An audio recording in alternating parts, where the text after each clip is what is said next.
to all of you for taking time out of your days and showing up. And now I wanted to introduce somebody who's worked with Free Press, who has an organization that's worked tirelessly for years to help support funding for public broadcasting. This is Mr. Craig Aaron. All right, hello, puppets. So I want to make sure these people up here can hear all of you. So can you make some noise? All right. So it's such an honor to be here today, to be able to see everybody marching down here to bring my 2-year-old, who I think is crying now, but he wore his Cookie Monster costume. He made it almost the whole time, and it's so good to be able to be up here and say, you know, I'm pro-puppet, and I vote, and I'm pro-early childhood education, and I vote, and I'm pro-independent journalism, and I vote, and I am pro-public media, and I vote. And I just want to give a huge shout out to these two guys who put this together, because they didn't even know each other. They met online, rapid response, and all of you and the hundreds of others who are here today turned out because of their work. So let's give them a round of applause. It is so great to bring together two of the things that I'm most passionate about: the future of public media and the power of organizing using the free and open internet.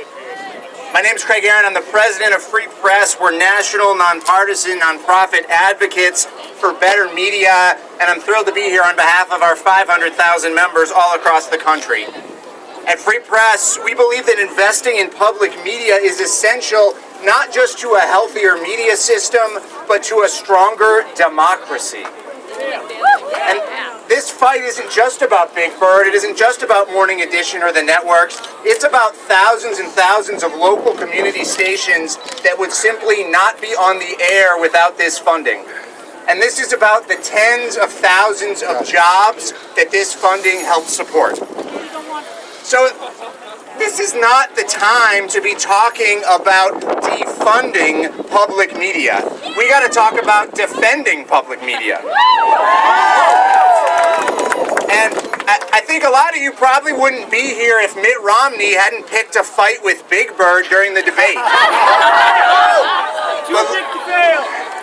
Looking around here today, I think he's starting to regret starting that fight.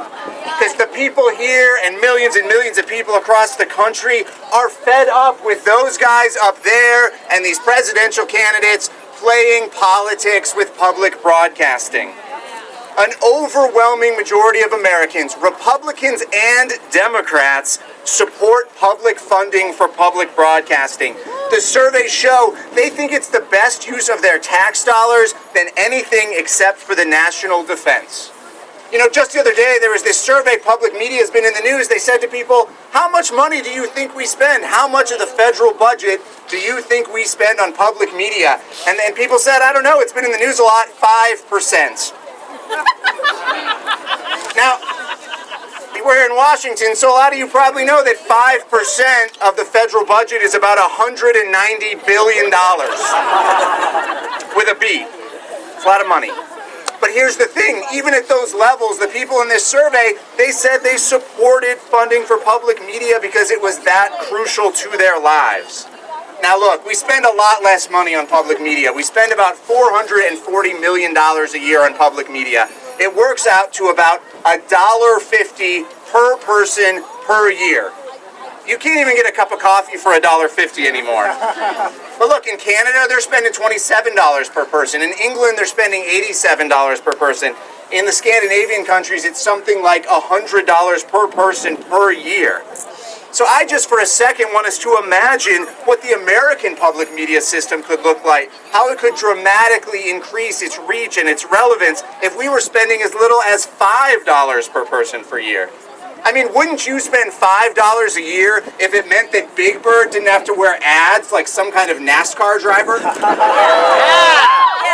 I mean, wouldn't you spend $5 a year if it meant that you could hear more than the same 5 songs again and again and again on the radio? Wouldn't you spend $5 a year if it meant we could put 10,000 new journalists to work in local communities actually covering what happens there? I know I would. And we can do it because here's the thing, the money is out there and we're just spending it on other stuff we don't need. The plans are out there. We could easily find ways to redirect revenue and set up a public trust that would shield public media from the whims of Washington and the pressures of Wall Street forever. What we're missing, or what we have been missing, is the political will to do it. Now there's some people out there will say, keep the politics out of public media. But we didn't make public media a partisan issue. We didn't make public media a political issue. It's the people that are attacking public media that made it a partisan issue. And we've stood up to them before. We've stood up to these bullies before. We stopped cuts in 1995. We stopped cuts in 2005. A lot of you were probably out here in 2011 when we delivered 2 million petitions up to Capitol Hill in support of public media funding and stopped cuts. And we can probably stop them again. I gotta tell you though, even though my colleagues and I were out here today passing out Defend Public Media stickers, I'm getting a little tired of playing defense. I'm getting a little tired of having to fight over table scraps for public media. I'm getting a little tired of the politicians just paying lip service to this issue. I think it's time that we went on a little bit of offense. I think it's time that we looked at all of these attacks on public media that have happened over the last 15 or 20 years, and we look at what do they all have in common. What they all have got in common is that they lost, they failed. We're the ones, the people right here, we are the ones who are actually winning. The people right here, the fans of public media, we are the vast majority. We're the ones who can demand that all those politicians up there stop meddling with the funding for public media. We're the ones that can say, you know what, forget about cuts. What we need is to be spending much more on public media. And believe me, there are millions and millions and millions of people out there, hundreds of millions, who watch and listen and download public media every day. They're fans like you and me, and they vote. Now look, this event isn't just about what happens today, and it's certainly not just about what happens next Tuesday. It's going to be about what happens on the Tuesday after that, and the Tuesday after that, and the Tuesday after that. It's going to be about making sure that those people up there on Capitol Hill, whatever their party they're from, they're going to know that you're going to keep showing up. They're going to know that you're going to keep showing up in their offices. You're going to keep showing up when they're home in their districts. You're going to keep showing up in the voting booth. And you're going to come back and keep showing up right here if you have to until they listen to the American public and leave Big Bird alone.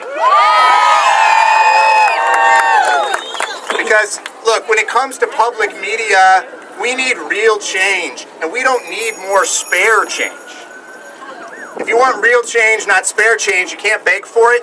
And if you want real change and not spare change, you're going to have to stand up. If you want real change and not spare change, you're going to have to get involved. And if you want that real change, you're going to have to keep bringing this energy, this creativity, all this fun we saw here today to the long fight ahead. But that's a fight we can win. That's a fight we are already winning. So I hope you'll just right here so they can hear you up there on Capitol Hill, say it with me. Power to the puppets. Power to the puppets. Power to the puppets. Thanks for being here.